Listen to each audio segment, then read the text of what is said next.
Nếu các chị tìm được cái mối tương quan này, các chị nói được cái mối tương quan này của 5 cái thành phần đó thì coi như là các chị đã làm được đúng cái mục đích của cái phân tích mà đo đầu.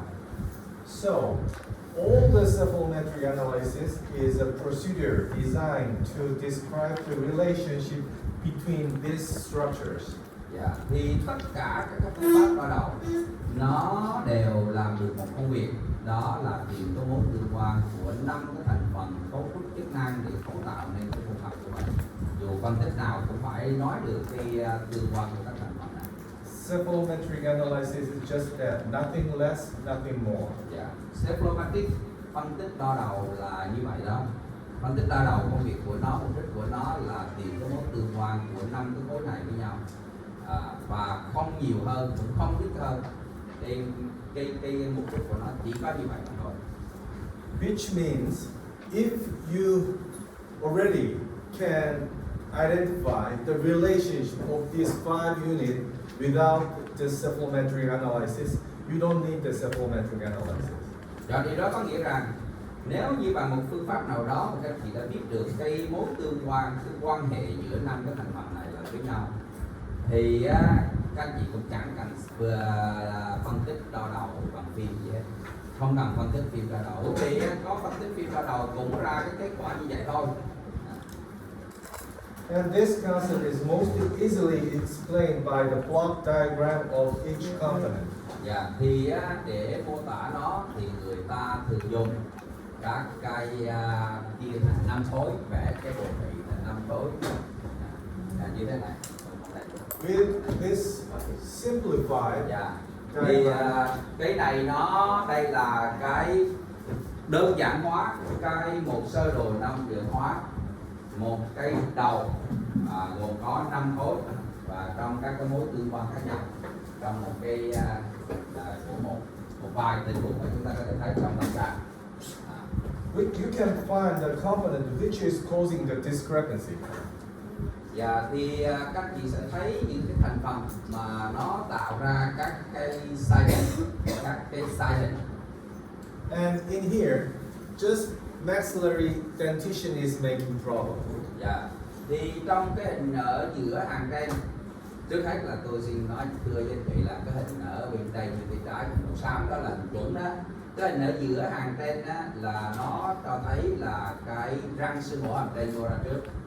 And here, Và đây chỗ mà thầy chỉ the đó. mandible is making a problem, and there is the accessory, the making like a compensation or something, dental compensation or something, make a secondary effect here.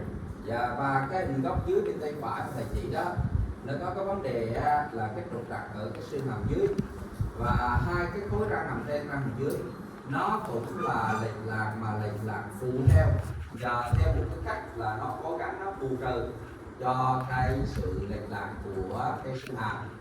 Cho nên cả ở cái góc đó là 3 cái khối hàm dưới, khối răng hàm dưới và khối xưa răng hàm trên là nó bị lệch lạc, như nguyên nhân tránh ở chỗ cái khối xương hàm dưới.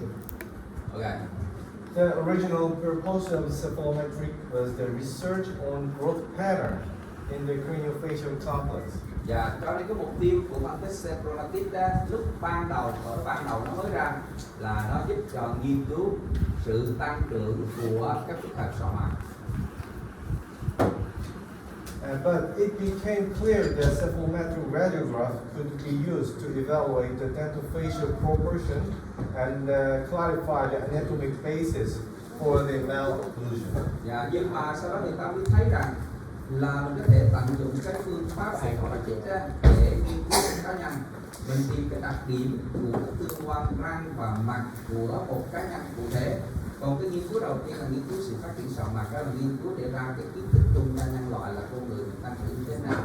Còn cái này là cho một cá nhân cụ thể, cho nên nó là trở thành một công cụ lâm sàng. Còn cái lúc đầu là công cụ lý thuyết và rồi công cụ nghiên cứu và rồi. So for the diagnostic use, cephalometric analysis have been developed for the characterizing the dental and skeletal relationship of the patient. Dạ, trong với vai trò là một cái công cụ lâm sàng, là công cụ để cho các bác sĩ lâm sàng dùng để chúng ta chẩn đoán các bệnh nhân. thì cái spin tesolatic nó giúp chúng ta tìm được cái bản chất, cái đặc điểm của mối tương quan răng của bệnh nhân, xương của bệnh nhân như thế nào, và cớ sao bệnh nhân bây giờ có cái tình trạng sai khớp cắn như thế này là do cái phần nào đó nó trục trặc. Đó là cái công dụng của cephalomatic mà chúng ta đang học ở đây này. As I told you, in many instances, an adequate orthodontic diagnosis can be made without cephalometric radiograph if proper clinical evaluation of face is performed. Dạ, như tôi đã nói trong cái phần ngày hôm qua rồi. Nếu như trong cái lúc mà các anh chị khám và chẩn đoán, anh chị thấy được cái bản chất của cái tình trạng sai của khớp cắn này, được biết được một cái nhờ khám lâm sàng biết được tương quan của 5 cái khối mà cấu tạo nên cái khối mà sọ mặt đó, anh chị trả cần cephalomatic cũng được, cũng đi ra được. Đó, cho nên để chúng ta thấy là cephalomatic nó không phải lúc nào cũng phải là tuyệt đối cần thiết.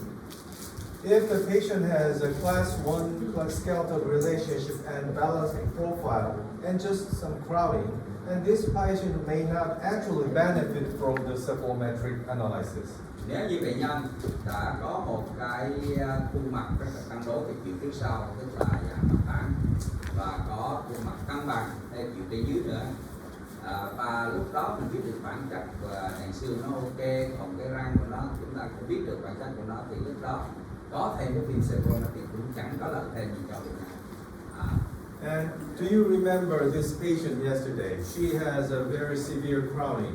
Dạ. Các chị có nhớ cái cô bé này ngày hôm qua không? Đó là một bệnh nhân mẫu trong số 4 bệnh nhân điển hình của chúng ta, tiêu biểu của chúng ta đó. Cô bé này có chen trúc rất là nặng. And she has a little bit increased lower facial height, but she has a proper proportion and a proper profile. Bệnh nhân này có một cái chiều cao tầng mặt dưới hơi tăng, nhưng mà có một profile cân đối, có một khuôn mặt nói chung là có cái tính cân xứng. Cân xứng tức là các cái thành phần ngang dọc nó tỷ lệ với nhau là cân xứng này dạ. Còn đối xứng là phải chẻ đôi ra nó trái phải với nhau. Nhiều người đang dùng sai đó hai cái chữ đó. And I will tell you about the detailed cephalometric analysis in the afternoon. But in this case, you would not get any further information from the cephalometric analysis from the clinical examination. Thì chiều hôm nay chúng ta sẽ phân tích cái ca này, và tôi sẽ trình bày cho các chị các dữ liệu về cephalometric, tức là đo đầu của cái ca này. Nhưng mà nói thiệt ra những cái dữ liệu đó nó có thêm nó cũng chẳng mang lại thêm lợi ích gì cho chúng ta, bởi vì từ cái quan sát lâm sàng chúng ta đã đủ chẩn đoán ca này rồi. But the assessment of the change by treatment is impossible without the comparing cephalometric analysis, cephalometric radiograph of the before and after treatment. Nhưng để đánh giá những sự thay đổi do điều trị gây ra thì không thể nào mà đánh giá một cách đầy đủ mà bằng là chúng ta có cái cephalometric. Cephalometric giúp cho chúng ta có thể biết được điều trị của mình thật sự đã làm thay đổi cái gì, mà bây giờ khuôn mặt nó đổi như vậy, hàm răng nó đổi như vậy là do đâu, mình phải cần cephalometric. And for this reason, the latter cephalometric radiograph are desirable not just for the case analysis, but also for the re-evaluation of the patient. Đó, vì lý do đó cho nên cephalometric không phải tuyệt đối cần thiết cho cái việc chẩn đoán, nhưng nó luôn luôn cần thiết cho việc đánh giá những sự thay đổi do điều trị gây ra. Muốn biết được người này hồi xưa như thế này, bây giờ như thế này, tôi đã điều trị như thế nào mà khuôn mặt nó trở nên như vậy là do xương nó đổ, do răng nó đổ như thế nào, và để mặt bây giờ nó đẹp hơn. Bản chất của việc đó phải dùng cephalometric. Ngày này cho tới giờ này không có cách nào khác ngoài cephalometric. Còn có nhiều cái ca mà đơn giản có nó thì cũng chẳng thêm thông tin. Các anh chị nắm được không? Cho nên đó là lý do cái ca đó mình vẫn phải chụp cephalometric để làm chi? Để trước điều trị mình có cái dữ liệu ban đầu, để sau này á mình muốn đánh giá thì mình mới có cái câu kêu em ca này chẳng có chẳng cần thôi không chụp. Đó. Cái bữa nữa là muốn đánh giá lấy đâu để so. Đó là cho nên lúc nào mình phải chụp. Okay. But on the other hand, making orthodontic treatment planning of the patient with a severe skeletal discrepancy without cephalometric evaluation might pose a serious problem. Nhưng mà những cái ca mà sai hình rất là nặng, thiếu symptomatic là có thể không nắm được bản chất của vấn đề.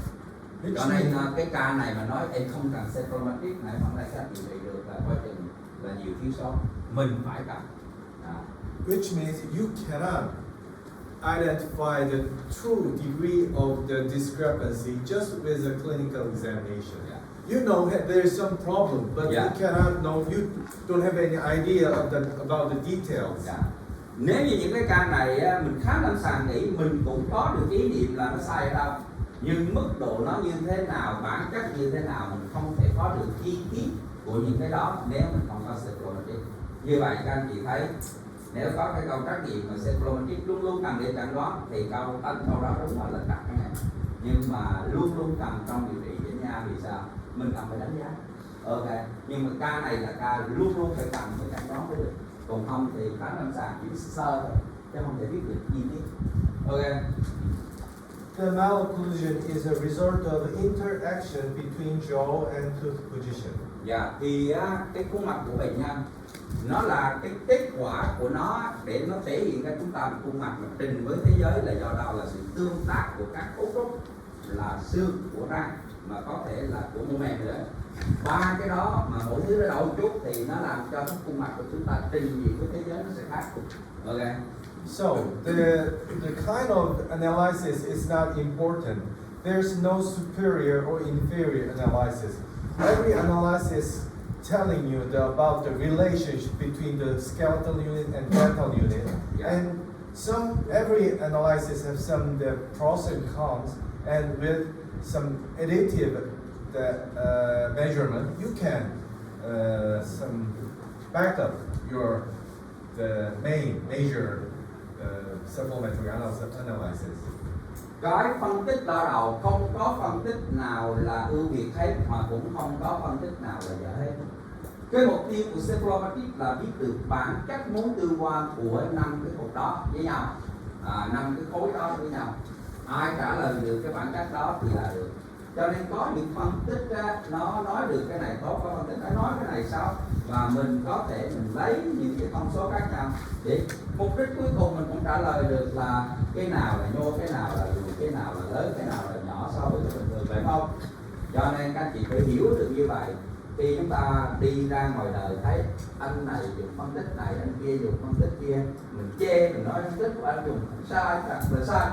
Không có phân tích nào là tốt hết, không có phân tích nào dở hết, cái nào cũng có cái hay cái dở.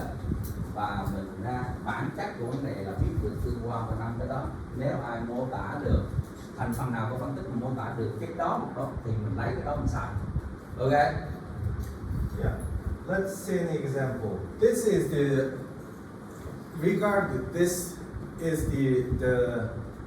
dental cast you have. Thì đây là các anh chị giả sử đây là cái dental cast, tức là cái mẫu hàm mà thật cao mà các anh chị có được. In these three dental casts show the same occlusal relationship. Dạ, ba cái mẫu hàm này mà thầy mới nói cái mẫu hàm mà tượng trưng bằng cái khối này thôi, theo đồ họa này. Nó nói cùng mối tương quan giữa cái răng hàm trên răng hàm dưới thì phải nói cùng một cái loại tương quan rất khác. This is the problem with the angle.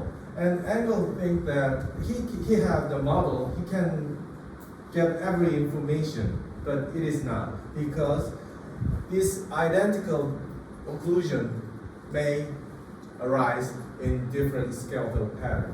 Dạ, nhưng mà ba cái mẫu hàm này nằm trong ba cái khối mặt khác nhau và bản chất của sai hình là khác nhau. Đó, cái phân tích đo đầu là cái giá trị của nó là phải biết được cái tương quan hạng 2 này đây nó nằm ở trong cái loại nào và mỗi kiểu điều trị sẽ khác nhau. And this three occlusion is identical class 2 occlusion, but this is origin is small mandible, and this is a protrusive maxilla, and this is a protrusive dentition. Dạ. Thì đây là ba cái trường hợp mà mình nhìn vô tương quan khớp cắn, tức là nhìn vô cặp mẫu hàm giống y chang nhau, nhưng mà trường hợp đầu tiên nguyên nhân là do xương hàm dưới nó lùi. Trường hợp thứ hai là nguyên nhân do xương hàm trên nó nhô. Trường hợp thứ ba là nguyên nhân cho cái răng hàm trên nó vô cột xương với nhau nó ok, và răng hàm dưới với xương hàm dưới cũng ok. Cái nào mà màu xám là ok, còn màu đỏ là cái mà nó đang bị lạc lối, nó đang bị sai lầm. And you have to make a different treatment plan for the different malocclusion. Cho nên trong 3 trường hợp này đều là hạng 2 hết, nhưng mà cái kế hoạch điều trị của mỗi trường hợp nó khác, cho nên chẩn đoán mà cần một cặp mẫu hàm thì chẩn đoán là rất tai hại. Ok, rất tai hại. These are the same skeleton, and these are the same dental class 2 relationship. Đây là một cái trường hợp tương quan xương á, thì nó giống y như nhau, nhưng mà các anh chị thấy á, là cái tương quan của cái hàm răng thì nó khác. And this is an example of a skeleton class 2 relationship. Đây là những cái ví dụ về cái tương quan xương hạng 2, tức là sai khớp cắn xương hạng 2 có thể do dưới người gần tay nhô, hay là vừa tay nhô mà dưới người. And this diagram are based on the theoretical assumption. Looks simple, but in clinical situation, actually in real patient, there is some more. The vertical relationship is going to happen, so more complicated in the real patient. Cái sơ đồ này á, nó chỉ là một cái cách đơn giản hóa theo cái giả thuyết, cái lý thuyết mà mình nghĩ thôi. Chứ thực sự á, các cái kiểu sai hình này nó bị rối thêm bởi cái chiều đứng nữa. Tức là cái kích thước dòng của bệnh nhân nó chen vô, nó tạo ra cái tính cách bản chất rất phức tạp của cái mối quan hệ này. We have 3 patients here. Chúng ta có 3 bệnh nhân. Their occlusion is not identical. Dạ, thì cái khớp cắn không có giống nhau. And the overjet is a little bit different, but the molar relationship is a little bit different, but not identical, but similar. Dạ, chúng ta có cái độ overjet khác nhau. Cái tương quan răng cối cũng khác nhau, nhưng có thể xem như nó tương tự. Tức là nó gần giống nhau. But their supplementary analysis is totally different.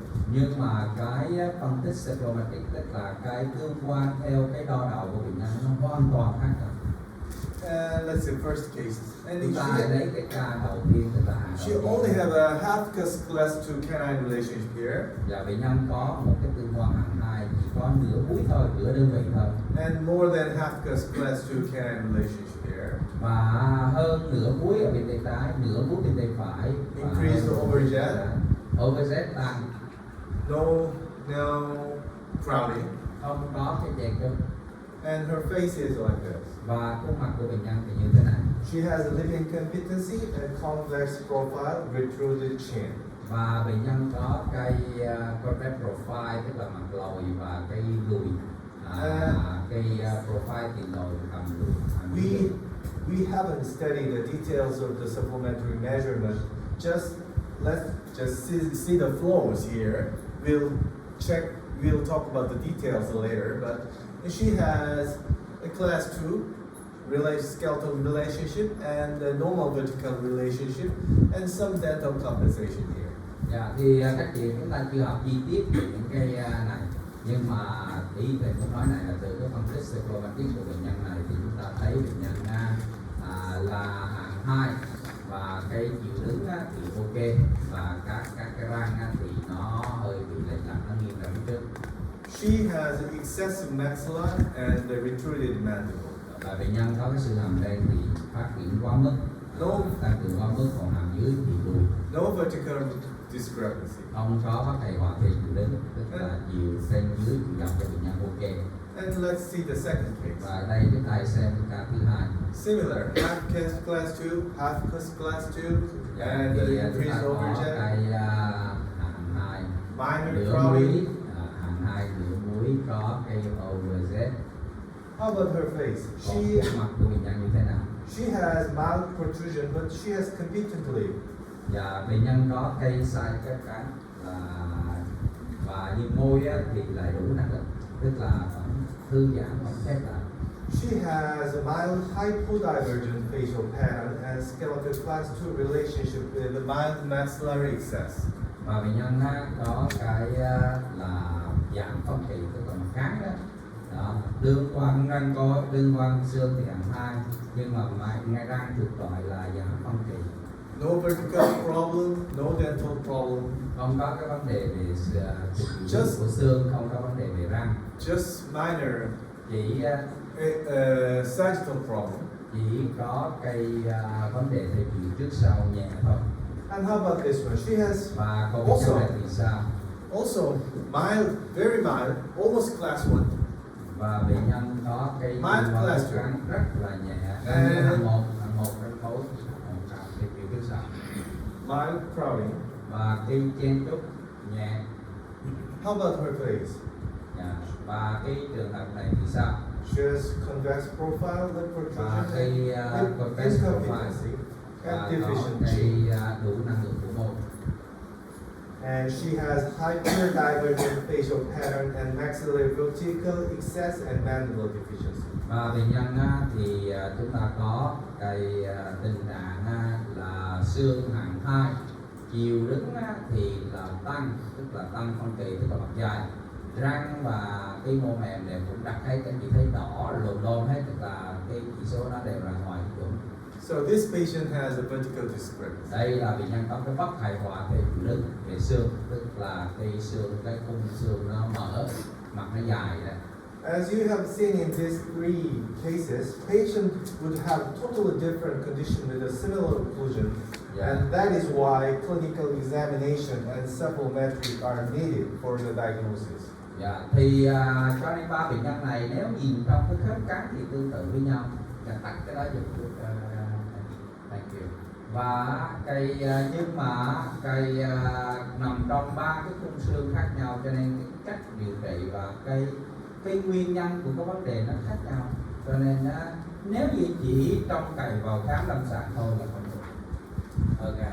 It is not possible to establish the true nature of the malocclusion without information about the underlying skeletal relationship. Dạ, chúng ta không thể nào chẩn đoán chính xác được vấn đề của bệnh nhân nếu như mà chúng ta không biết được cái tương quan nằm bên dưới, tức là tương quan của xương nằm bên dưới. Cái nền tảng của khối mặt là ở dưới cùng là cái gì anh chị? Xương. Trên xương là có gì? Răng. Mà ngoài răng và xương là có gì? Một mềm. Cho nên phải từ cái móng là xương. Nếu mình không biết được bản chất của cái xương ở đó, mình không đánh giá được cái bản chất, cái nature, cái bản chất thật sự của cái sai. And this cannot be gained from the dental cast or facial photographs. Thì nó nếu từ hình chụp trong miệng, hình chụp photograph, tức là hình chụp hay là hình chụp là một dạng của khám lâm sàng đó, dạng ghi lại của khám lâm sàng và mẫu hàm không đủ. Phải có symptomatic nó biết được gì thấu vào bên trong. Symptomatic là ý quan với gì thấu vào bên trong mới biết được mấy cái cục này nó liên quan với nhau như thế nào. Trên nhìn ở ngoài thì chỉ thấy da thì thôi, vì mẫu hàm thì chỉ thấy răng thôi, không biết răng nó nằm như thế nào trong cái xương. Cái này là nó giúp cho chúng ta có 3 nguồn thông tin, 3 loại mô để có này hết. Ok. And before the development of supplementaries, these relationships were evaluated from the patient's soft tissue profile and general appearance. Dạ. Trước khi có cái phim symptomatic này ra đời thì việc đánh giá của bệnh nhân để phân loại các bệnh nhân chỉ dựa vào cái quan sát là cái profile của bệnh nhân, tức là quan sát bệnh nhân cho kỹ trên lâm sàng, giống như khám ngoài mặt của bệnh nhân phải kỹ lưỡng.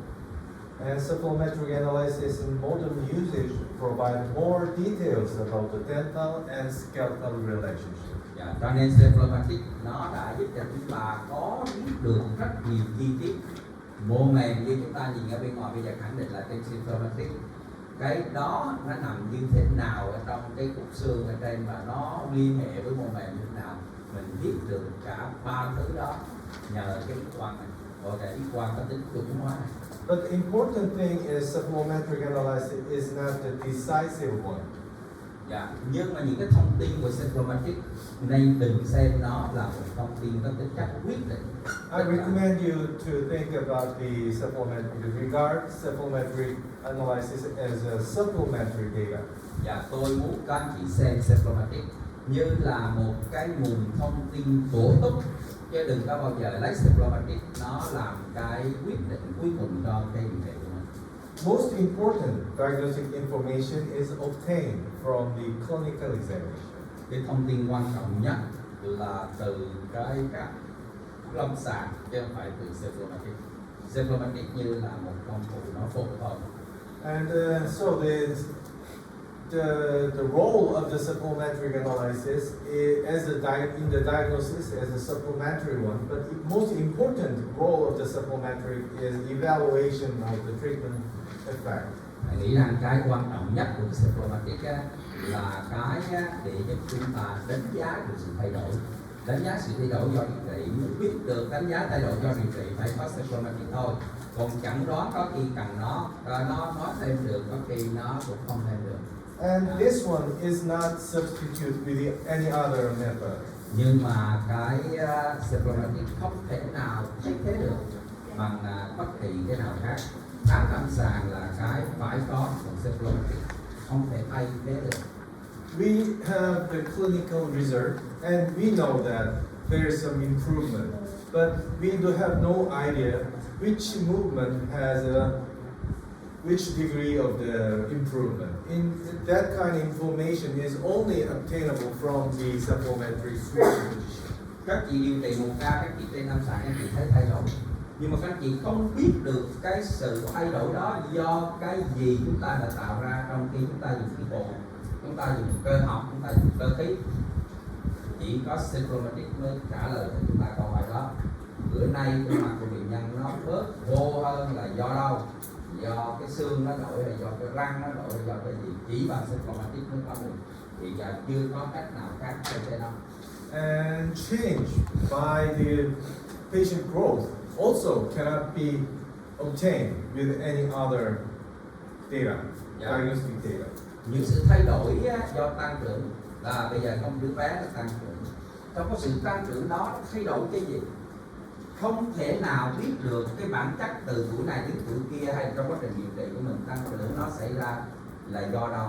Symptomatic mới nói được, chụp cái phim nào, chụp cái phim đó trồng lên nhau biết được trong ngần ấy thời gian cái xương nào lớn lên, xương nào không lớn, cái răng nào mọc như thế nào là symptomatic. Đánh giá sự thay đổi do điều trị, đánh giá sự thay đổi do tăng trưởng chỉ có một cách cho tới giờ này là symptomatic. Tương lai thì thêm cách nào không thì chưa biết, nhưng mà tới giờ này nó vẫn là nguồn dữ liệu duy nhất để đánh giá sự thay đổi. And this patient came for the treatment of her prominent chin. Và bệnh nhân này đến vì cái lý do đi khám là cầm nhô, là không thích cái cầm nhô. And I didn't do anything, and I just observed her growth. Tôi không làm cái gì hết và tôi chỉ theo dõi cái sự mà tăng trưởng của bệnh nhân mà thôi. And this is 6 years after the Đây là initial 6 năm sau. examination. 6 năm sau chúng ta thấy cái tình hình này như thế này. And her profile has changed, and her occlusion has changed. Và thì cái khớp cắn nó thay đổi, profile thay đổi rồi, tức là nét nhìn khuôn mặt từ phía bên ngoài mặt có thay đổi, khớp cắn thay đổi. Can you tell the difference between the occlusion? Các bạn có thấy được cái sự khác biệt về khớp cắn không? Khớp cắn có đổi không? Can you tell the difference between the profile? Các bạn có thấy được sự thay đổi của profile không? I mean, there's some change, but can you identify? Can you describe directly? Và thì tôi nghĩ rằng là các bạn thấy cái sự thay đổi, nhưng mà các bạn có thể thay đổi một cách cụ thể chi tiết là profile khuôn mặt đã đổi thế nào không? And you can say that her mandible has grown, but how much? You cannot answer that question. Và các chị có thể nói rằng là xương hàm dưới của bệnh nhân là tăng trưởng, nhưng mà tăng trưởng bao nhiêu các chị có nói được không? Only cephalometry superimposition can give you some information about her growth. Và chỉ có cái superimposition, sự trọng phim mới nói cho chúng ta biết được là có thay đổi như thế nào. And this patient came to my office for the treatment of anterior protrusion. Bệnh nhân này đến với chúng tôi là cái than phiền là protrusion, tức là nhô, tức là mà cái miệng nhu đó, là nhô đó, là hô đó, là đây là cái lý do nhà mình khám. Lots of people say that this is a different person. Thì là không có cái bao nhiêu người có thể nói rằng đây là hai cái người khác nhau.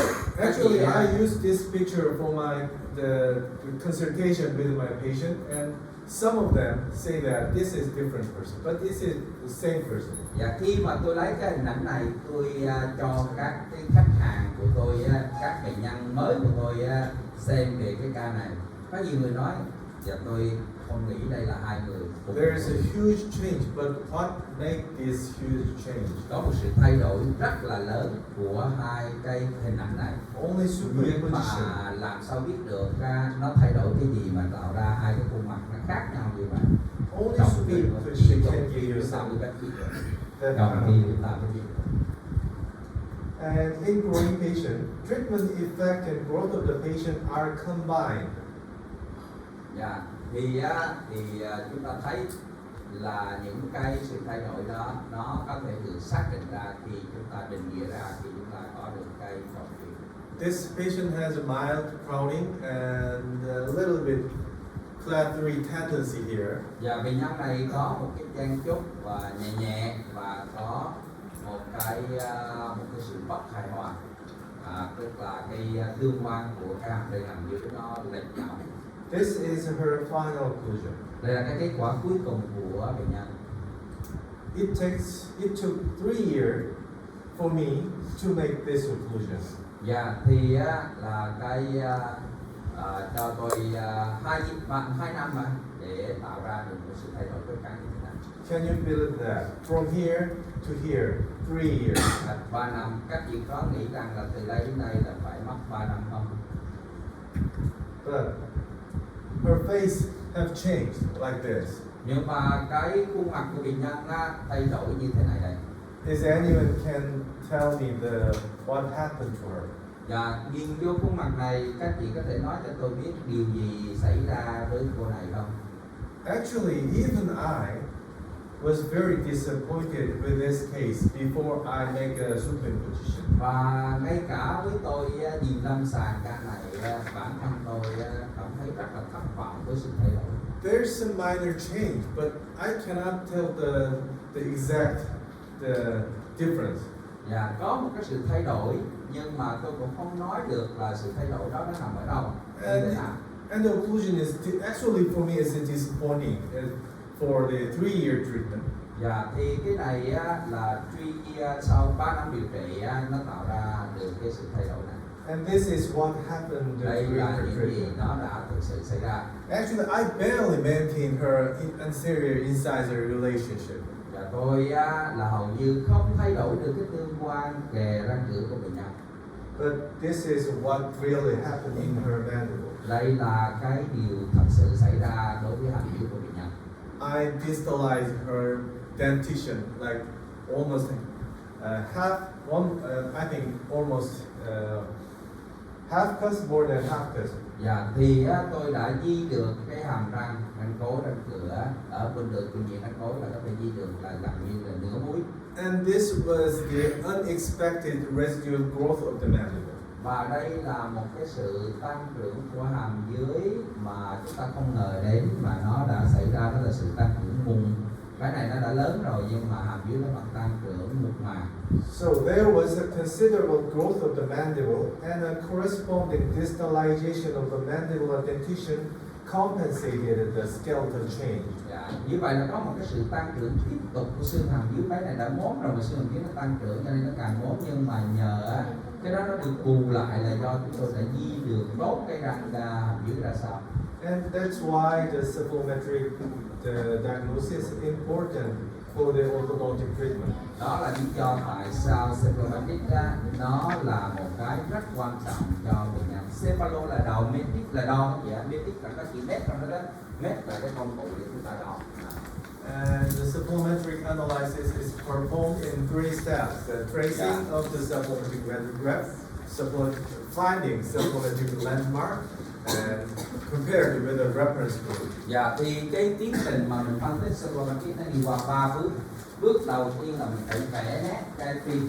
Bước thứ hai là mình xác định các cái điểm mốc của chúng ta, mình phải so sánh nó với các cái giá trị tham chiếu. And this với các is cái tỷ số chuẩn đó, các cái giá trị chuẩn. And this is a lateral cephalogram, and it is the radiographic image of a from the central view, Và cho nên chúng ta sẽ thấy đây là một cái cephalograph. Cephalograph tức là một cái hình phim chụp đầu. Phim chụp đầu này cho chúng ta có thể đánh giá được các cái tương quan. Đó là nó tương ứng với lại cái phim này, nó tương ứng với cái mặt phẳng sagittal, đó tức là mặt phẳng đứng dọc. cephalometric analysis commonly carried out not on the plane cephalograph itself, but on the tracing, which emphasized the relationship of the selected point. Thì khi chúng ta phân tích một cái phim cephalograph, trên cái phim cephalograph là phim chụp đầu có rất nhiều thông tin, rất nhiều chi tiết, nhưng cái phân tích cephalometric nó chỉ lấy một số đường nét, một số cái điểm gốc căn bản thôi. Chính vì vậy mà mình cần phải làm cái bước vẽ nét để loại bỏ tất cả những chi tiết khác, chỉ lấy những đường nét đó đem ra phân tích. So the knowledge of the anatomy is important to trace the underlying structure and correctly identify the landmark. Và chính vì vậy kiến thức giải phẫu rất quan trọng để mình có thể nhận diện ra các điểm mốc để vẽ các cái đường nét này. Là phải nhớ lại, phải học lại giải phẫu học của cái sọ mặt, nền sọ và cái khối xương mặt. But in some case, the clinician will have to make some educated guess because the poor resolution of the radiographic image. Thì đôi khi chúng ta cần phải có một cái sự đoán về các cái điểm đó, bởi vì do các cái sự chồng lấp các cấu trúc cho nên chúng ta không nhìn thấy được rõ ràng các cái cấu trúc đó để vẽ ra, mà mình phải đoán một cách khó học, tức là do mình đã hiểu được cái cấu trúc giải phẫu đó thì mình mới đoán được, chứ không phải là đoán đại, mà nhờ là mình nắm chắc cái giải phẫu của cái bình thường hay là cái cấu trúc đó.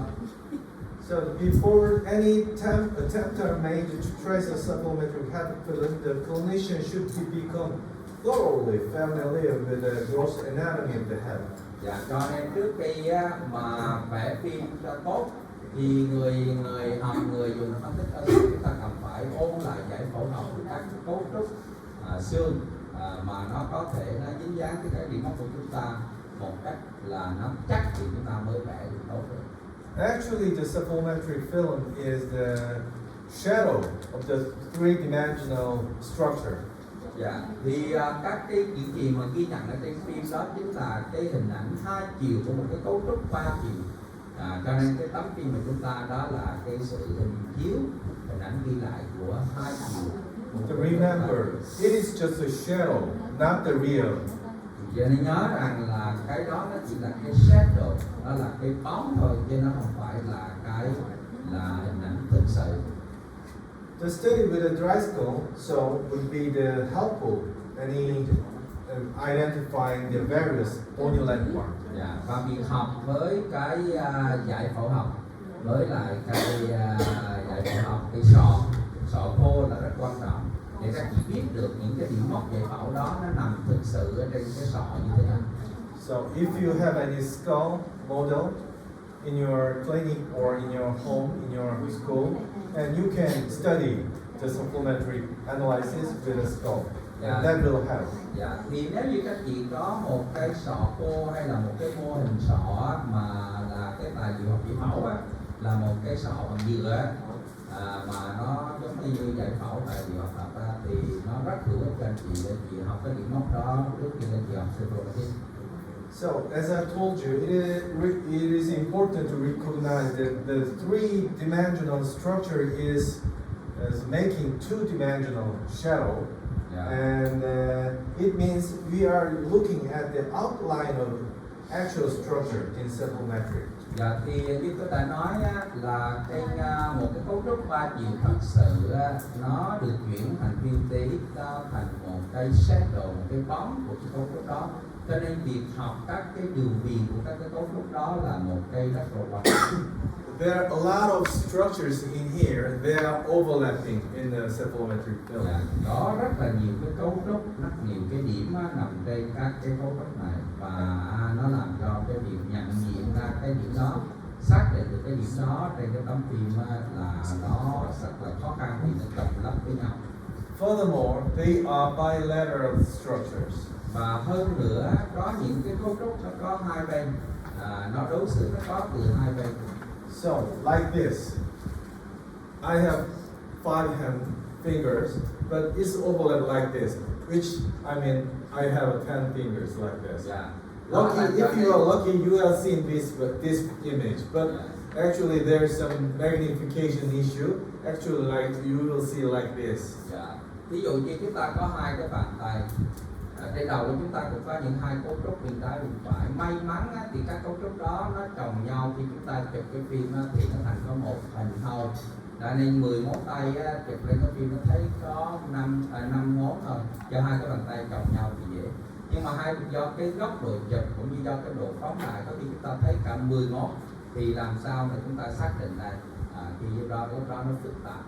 So basically, cephalogram is some of overlapping image layer of multiple structure in cranium and face. Dạ, cho nên cái X-quang của chúng ta đó là hình ảnh của nhiều lớp chồng lấp nhau của các cái cấu trúc, mà nó được thể hiện trên tấm phim đó là do cái sự chồng lấp của nhiều lớp cấu trúc ở đây.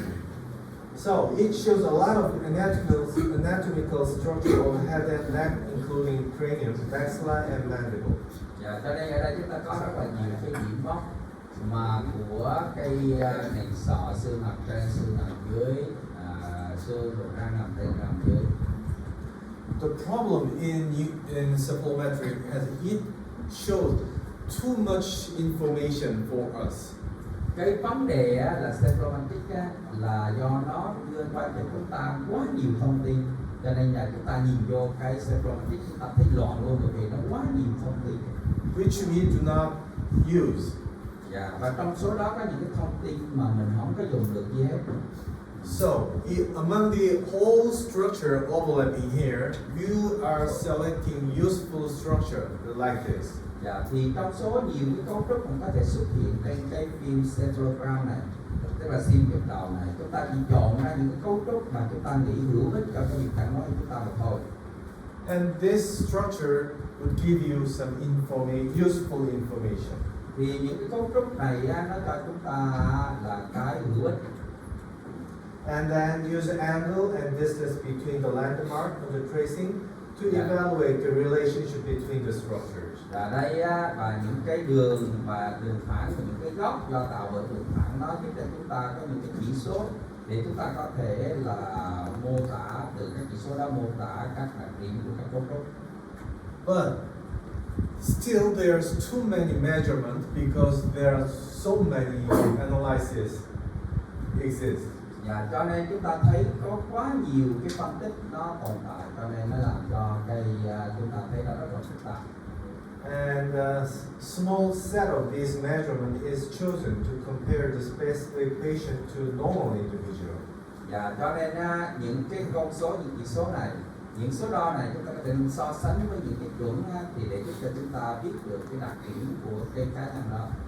And the numbers in here, the normal value for that measurement, and you will compare the patient value with the normal value. Và những con số mà trong mặt trong cái ca này là những con số chuẩn, tức là những con số của người bình thường, và những con số mà ở ngoài mặt đó chính là con số của cá nhân của cái phim đó, và chúng ta có thể so sánh để chúng ta biết được là cái cấu trúc đó nó như thế nào. And we have talked about the comparing to the cephalometric film before and after treatment. Chúng ta đã nói là chúng ta có thể là đánh giá sự thay đổi, And và chúng ta so sánh những cái phim lúc bây giờ với cái phim lúc bắt đầu trước khi điều trị. And let's assume that this square shape has changed into rhomboidal shape. Và ví dụ như là chúng ta thấy một cái, giả sử rằng một cái cấu trúc mà nó một cái hình chữ nhân, hình vuông, có thể nó sẽ biến thành một cái hình này. And you want to investigate the changes. Và chúng ta sẽ muốn thay đổi, đánh giá sự thay đổi này từ cái hình vuông thành hình thành sự thay đổi này.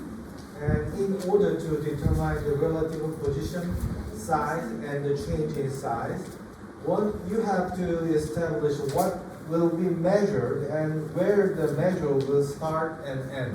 Dạ, thì chúng ta cần phải biết được sự thay đổi, thì chúng ta cần phải đo lường, đo đạt các cái giá trị thì chúng ta mới so sánh được sự thay đổi này.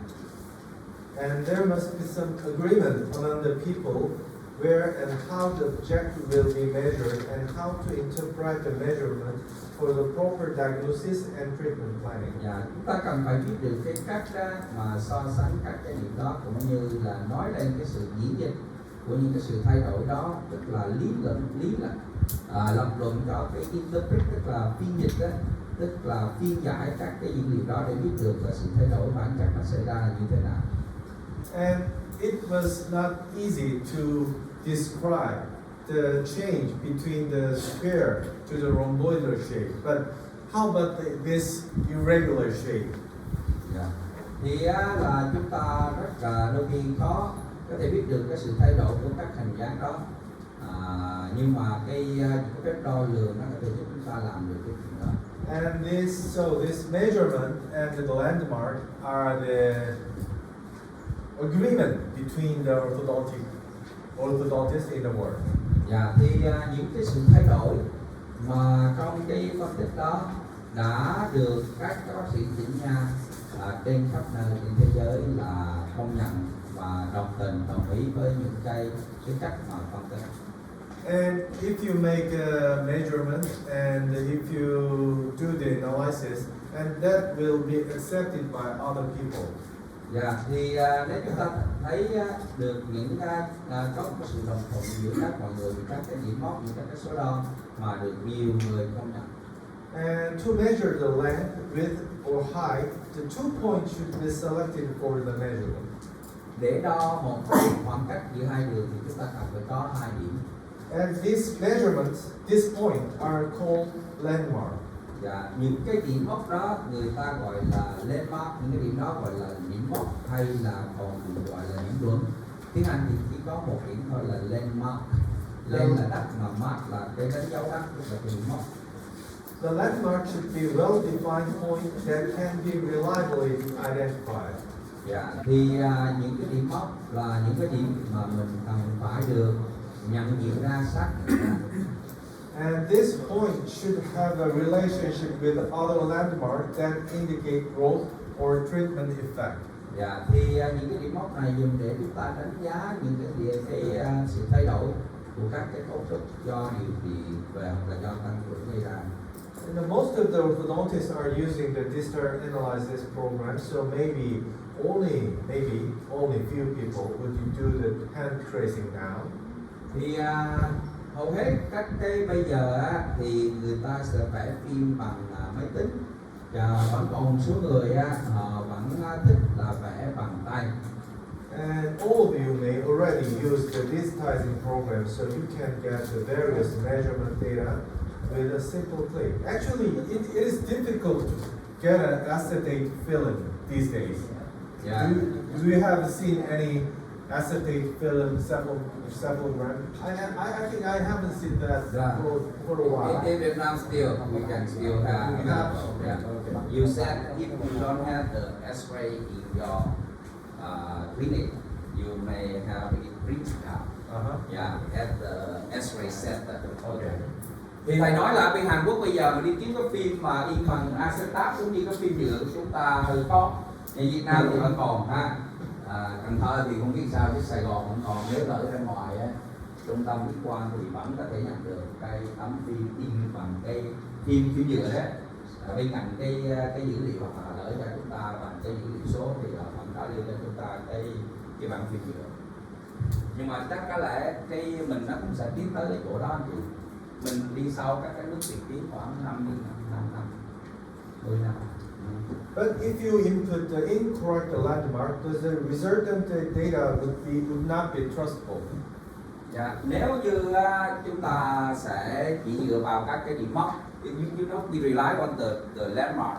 If you input the wrong landmark, you cannot trust the result.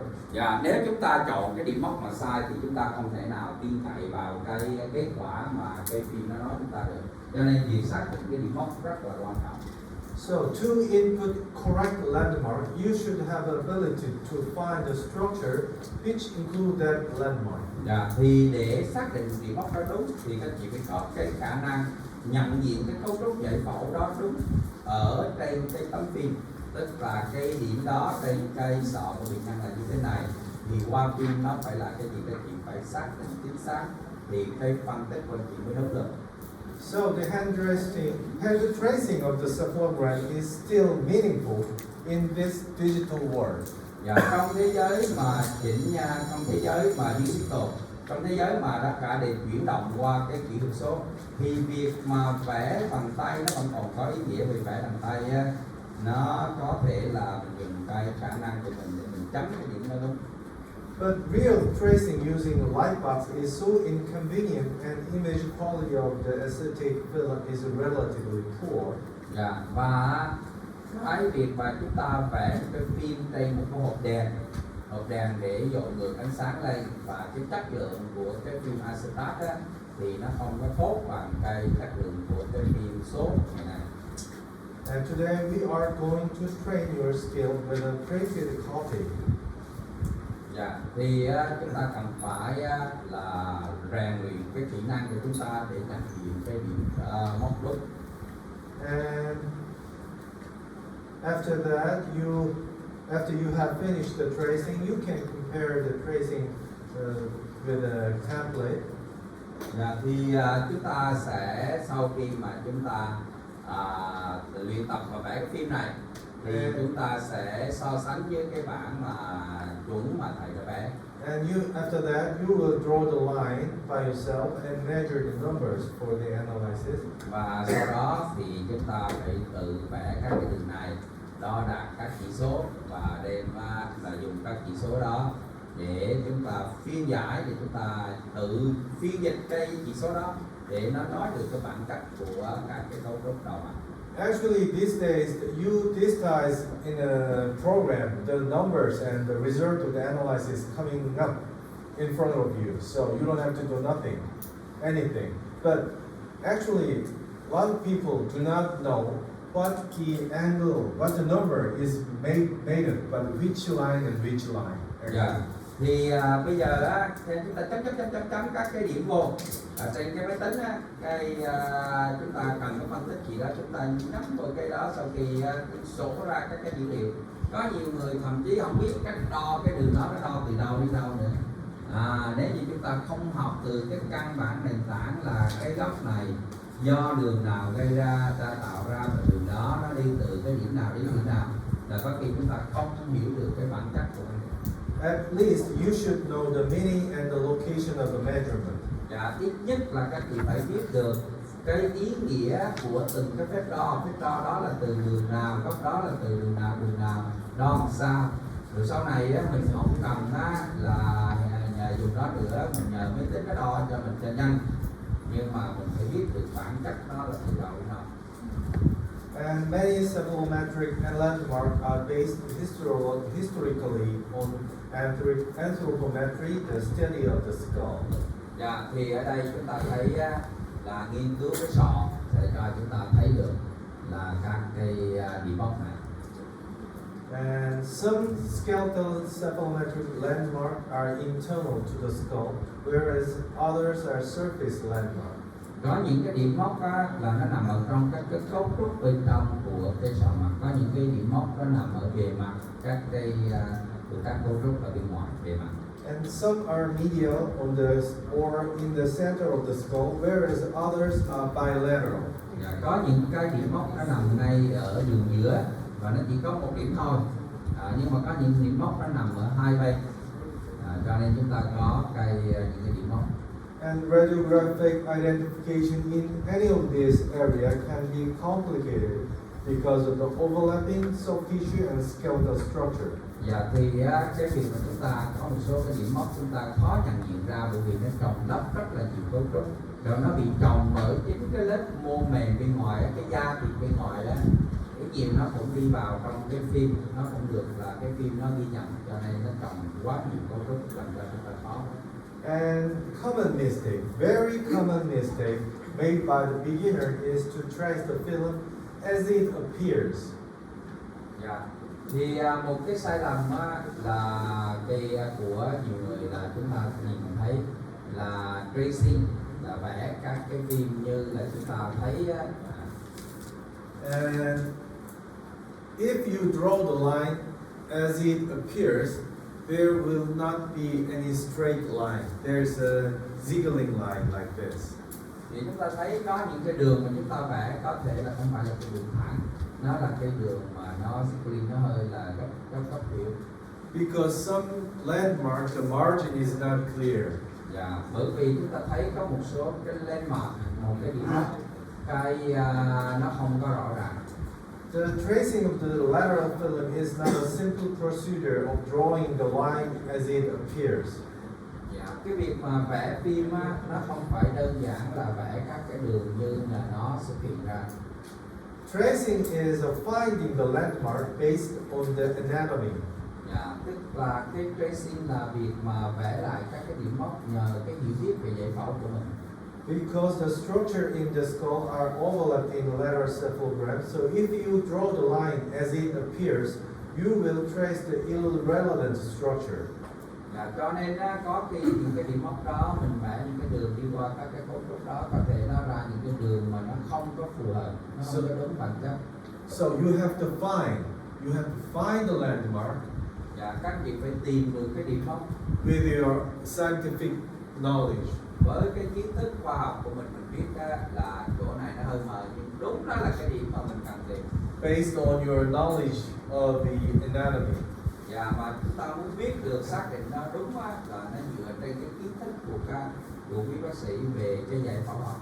So you should be used to the appearance supplementary landmark, how it appears. Và các chị sẽ thấy được các cái điểm mốc và nó trông nó như thế nào. And you locate the landmark where it should be located. Và thì chúng ta sẽ thấy nhờ chúng ta hiểu biết về giải phẫu, chúng ta mới biết được điểm mốc đó nó nằm thực sự ở đâu, đúng cái bản chất của nó. And the supplementary landmark at this series of the point here. And lots of points we are not going to use that. Đó, đây là những cái điểm mốc mà thầy có giới thiệu với các anh chị, nhưng mà không phải tất cả những điểm mốc này các anh chị dùng. Cái công thức mà thầy dùng nó sẽ rút gọn lại những điểm mốc này. And supplementary landmark represent a series of points which are usually defined as a location of physical structure. For example, junction of the two bones. Dạ, đây là cái điểm mốc đầu tiên, đó là cái điểm là ráp giữa hai cái xương kề nhau.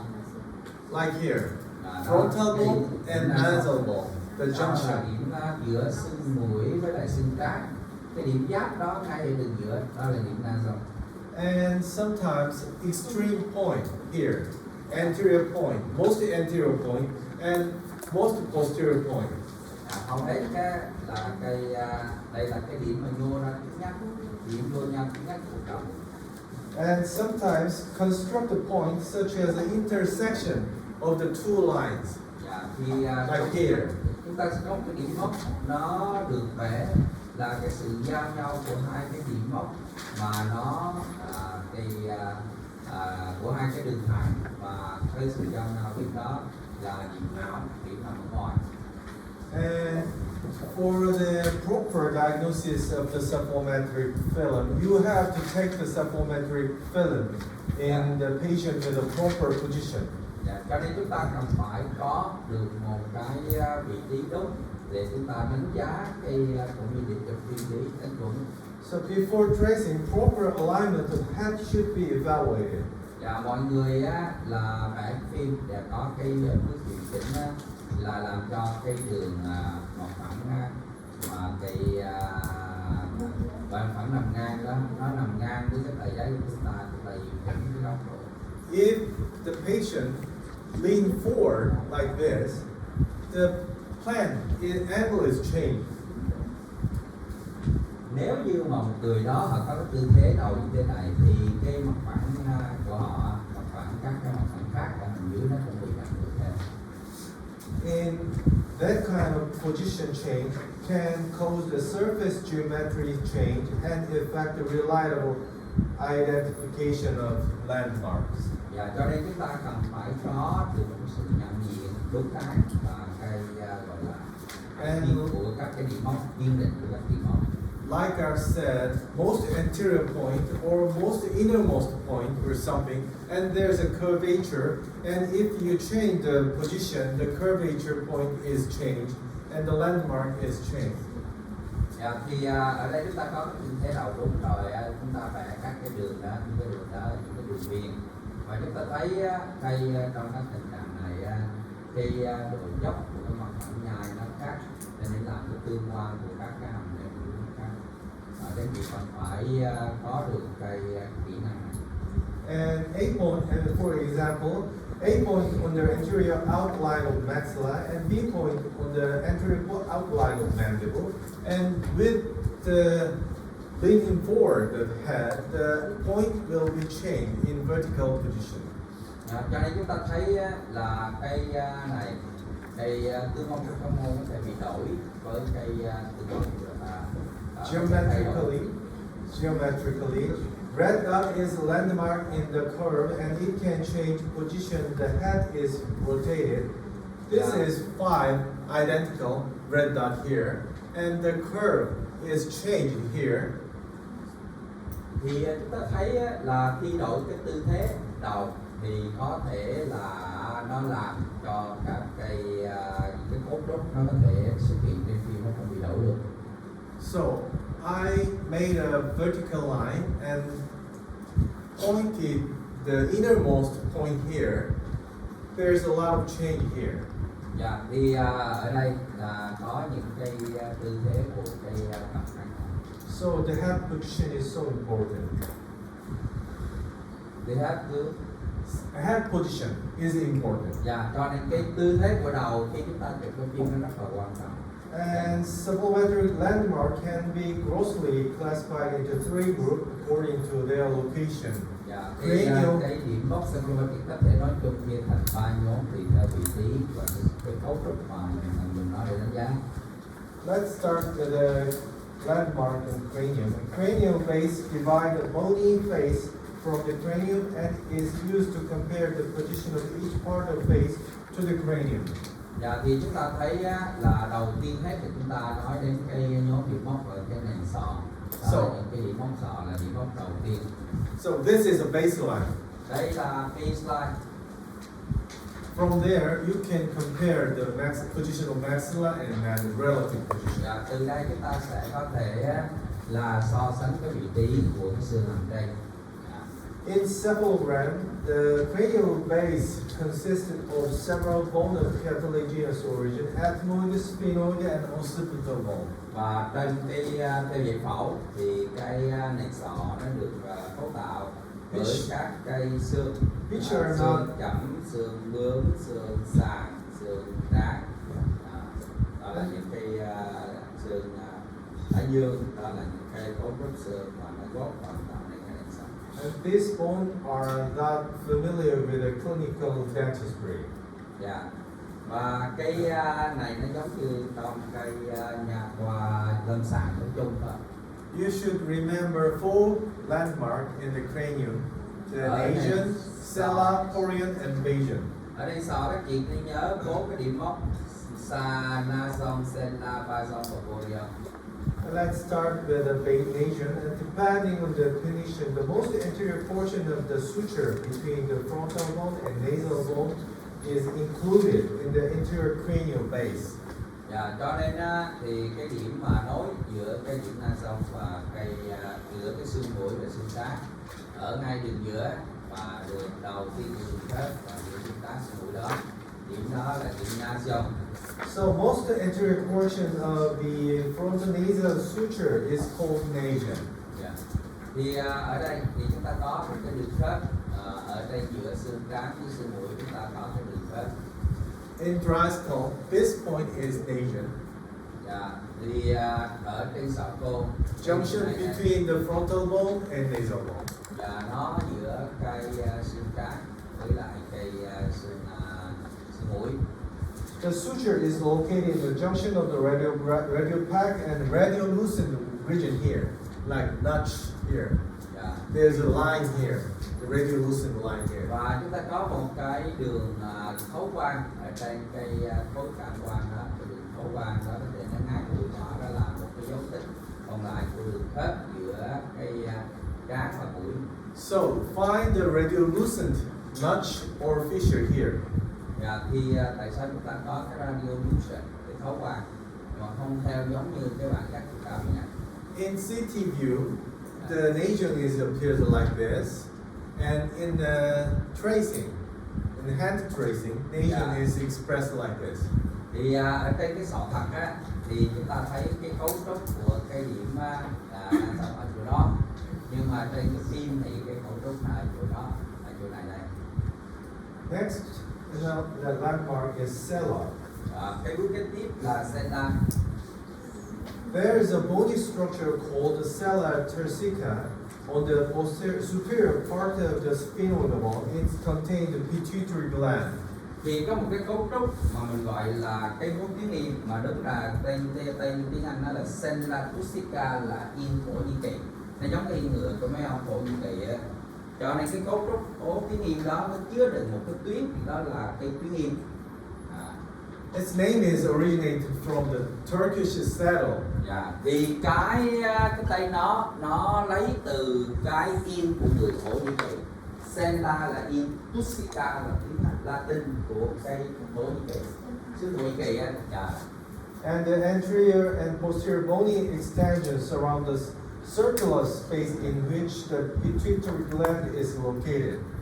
Thì chúng ta thấy đó, cái điểm ngay trung tâm của tiếng Yên đó là cái điểm sella. This is where the pituitary gland is located, and the sella is shadow of this structure. Cái điểm đó nó ngay trung tâm.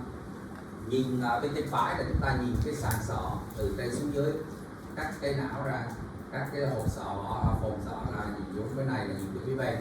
Và cái đường viền đó là cái yên, là cái hốt tiếng Yên. Cái điểm ngay trung tâm đó là điểm sella. So the sella is the geometrical center of the empty space. Cho nên cái điểm sella là một cái điểm nó nằm trong cái hốt, nó nằm là trong cái hố rỗng, trong một khoảng không gian rỗng đó, nó có một cái điểm ở giữa, đó là điểm sella. Sella is not the bone. This is Sella không empty phải là space. một cái điểm, sella không phải là một cái điểm giải phẫu. Cái cấu trúc giải phẫu là cái hố tiếng Yên. Mình thấy được cái viền trên cái sọ nghiêng giống như cái yên Thổ Nhĩ Kỳ. Trung tâm của nó là sella, chứ bản thân cái điểm sella không phải có cái cấu trúc giải phẫu nào nữa. Nói cái điểm sella mà mình phải vẽ được cái hố tiếng Yên là cấu trúc giải phẫu. Cái gì nói được không? Ok. And there's a variation in size and shape of the sella here. But Và it is not difficult to find. nhưng mà cái hố tiếng Yên á, cái yên Thổ Nhĩ Kỳ á, là nó có rất là nhiều biến dạng về hình thái. Nhiều người không giống nhau, nhưng nhìn chung cái hố tiếng Yên ai vẽ cũng được vì nó rất là rõ. Nhưng mà nó có nhiều cái hình dạng khác nhau. And this is the geometrical center of the sella here. Đây là cái gọi là cái trọng tâm á, geometry center. Ví dụ như cái trọng tâm là mình học tam giác á, trọng tâm rồi đó. Trọng tâm, cái tâm hình học của cái hố tiếng Yên, thì cái điểm tâm đó chính là cái điểm sella. And you can see the sella here. Ở đây trên một cái hộp sọ, một cái hình hộp sọ 3 chiều không gian đã gỡ ra, các chị thấy cái sella ở chỗ đó. And next landmark is Bajon. Và cái điểm mốc kế tiếp á, là điểm Bajon. The Bajon is the posterior cranial base extends from the sella in the sphenoid bone to the most inferior point of the occipital bone.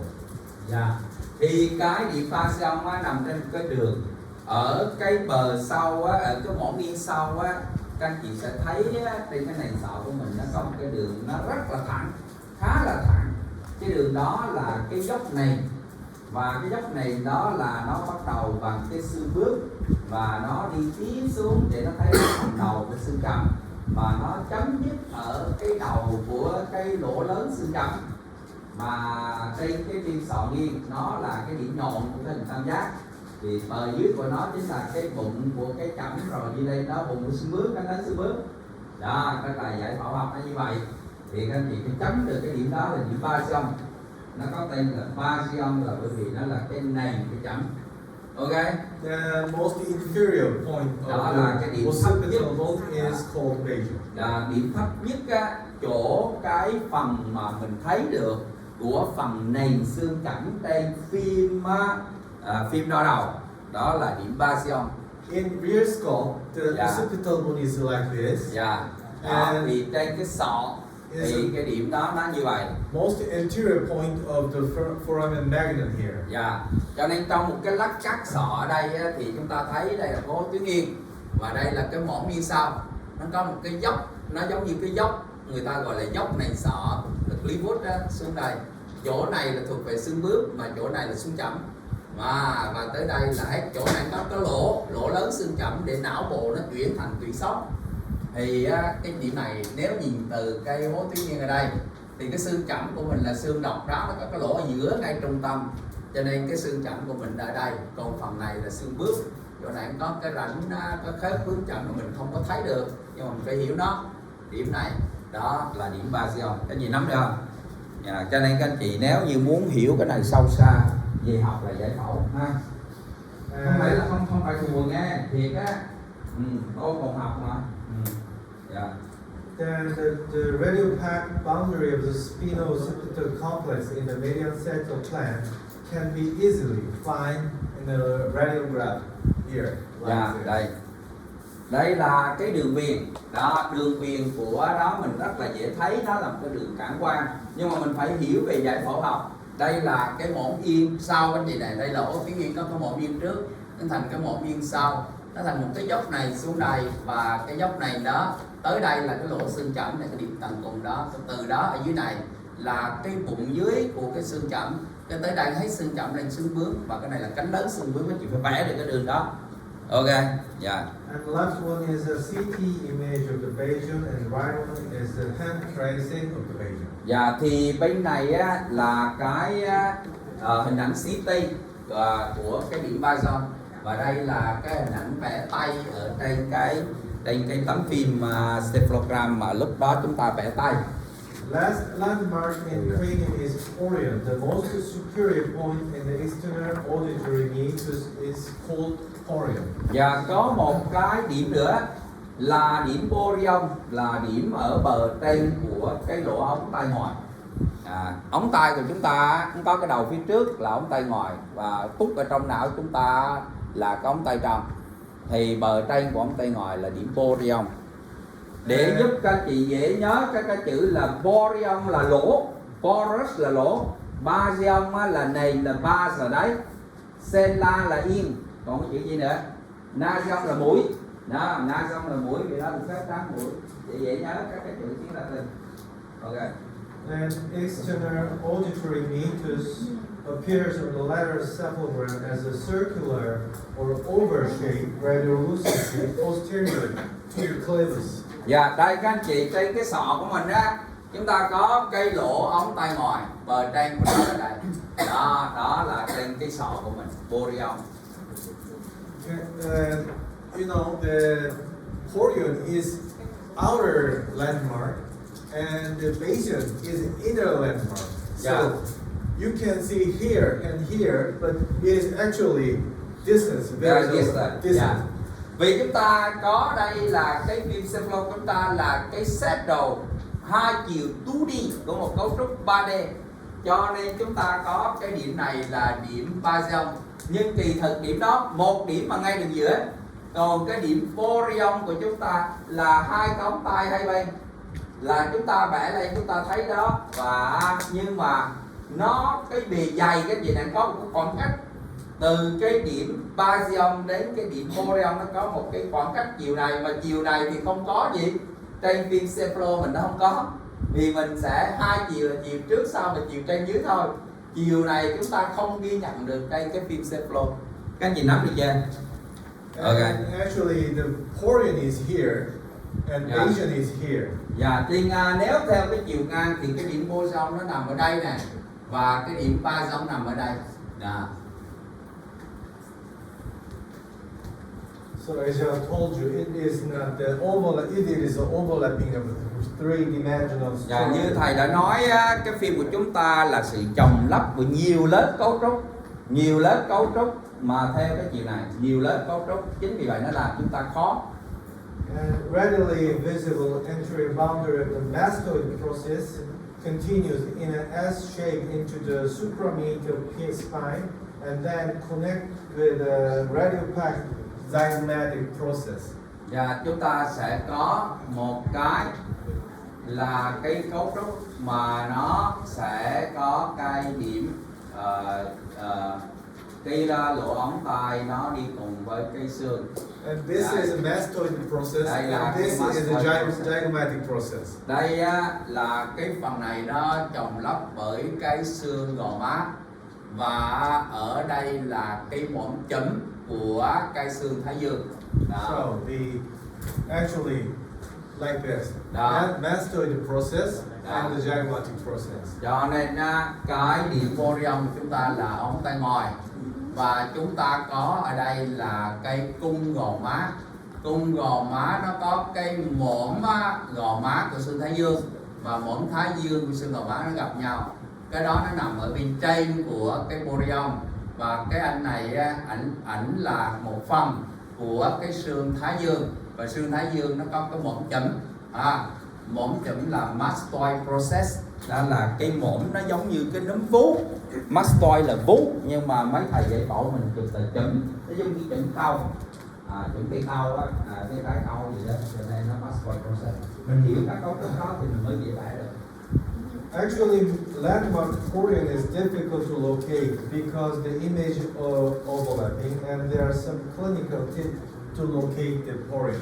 Điểm Boreum là một điểm khó nhận diện ra vì do sự chồng lấp của nhiều cái lớp cấu trúc, nhưng mà mình có một số cái mẹo về giải phẫu để giúp chúng ta nhận diện ra nó. Nếu như nó khó thấy thì mình hiểu về giải phẫu, mình có thể dễ đoán nó, đoán một cách có học chứ không phải đoán cách đoán mò. Đó là gì? It is dense.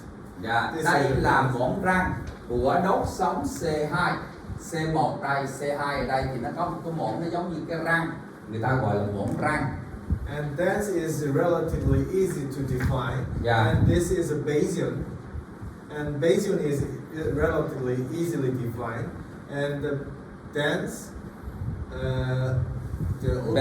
basion and orbital is in the same vertical line, same horizontal line. Dạ. Cái mỏm răng đó là một cái cấu trúc mà các anh chị có thể phải vẽ mà nó dễ nhận diện ra. Đốt sống cổ. Thứ hai là C2 là đốt axis, đốt trục. Và cái điểm trên cùng của nó, cái mỏm răng là ở đây, mình dễ vẽ lắm. Điểm basal là điểm cũng dễ vẽ, và điểm Boreum là điểm khó vẽ, nhưng mà chúng ta có cái mẹo làm điểm này và điểm này nó nằm trên đường thẳng. Cho nên nếu mình nhìn không ra của nó thì nhắm nó phải nằm trên đường đó nó mới đúng. Ok. Yeah. And this is only acceptable in only position patient as an upright position. Dạ. That should be uprighted. Dạ, cho nên cái quy tắc này nó đúng khi cái người đó họ đứng thẳng để chụp X quang, chứ còn họ ngửa ra là coi chừng là trật cả ngàn.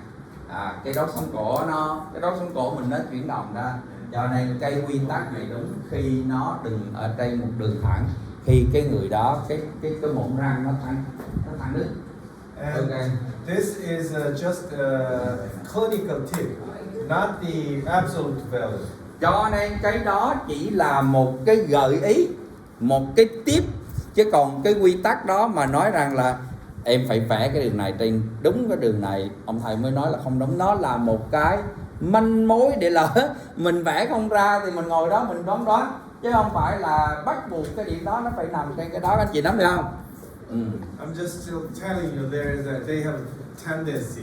Dạ, cho nên thầy sẽ nói cái khuynh hướng là như vậy, chứ bắt buộc các anh chị vẽ ra cái phim thấy rõ ràng 3 điểm này mà không trên đường thẳng, các anh chị phải ép nó theo đường thẳng là đôi khi nó sai, nhưng mà nó là manh mối, người ta thấy tương đối nó gần như vậy. Ok. Another tip is that the porion is usually located in the same level as the condyle here. Dạ.